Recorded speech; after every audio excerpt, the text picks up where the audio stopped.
The Jays just get crushed last night in Baltimore. They give up 17 hits. That was ugly. 17 hits to the O's. And Bassett was just on fire. He was rolling into that start. Isn't it going to be that their faith, AK, like their fate, like how they can respond against the AL East? Because they're getting shredded by the AL East right now. 6-16 are the Toronto Blue Jays against the AL East. Isn't it not going to be their whole season, how they like respond and finish the way? Because it never fails. I think obviously Major League Baseball probably sets it up this way.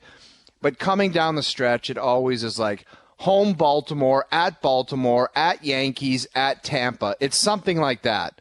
Right. Someone might have to check this year, but it usually ends up like that. And if they don't get it together, like it could be the main deciding factor. Well, the schedule in Major League Baseball did change this year in that teams play their own division less than they did in past years. So I suppose you could look at that. More interleague play? Well, yeah, just kind of more of a diversification of the teams that you'd see coming to your town. So I suppose you could look at that as a positive and a negative for the Jays in that, yes, you play the teams less, but you also have less opportunities to catch up to them. Exactly. Like Baltimore's, I think, 6.5 games up on the Jays right now, and this team is just loaded. Keegan will tell us, the number of prospects that they have. Like, they have a bunch of, Bedards and Fantillis just percolating in AAA, waiting to come up and start mashing the baseball.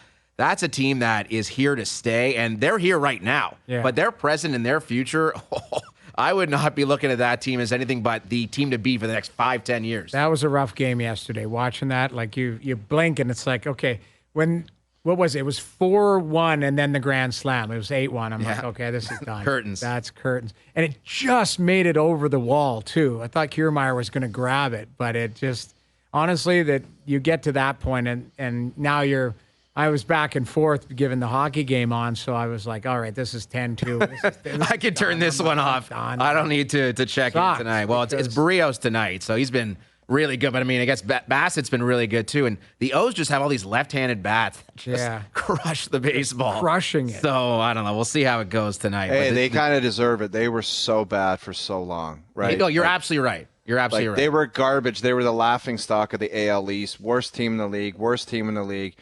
I think if you're a fan of the Baltimore Orioles, you would say that this is well overdue.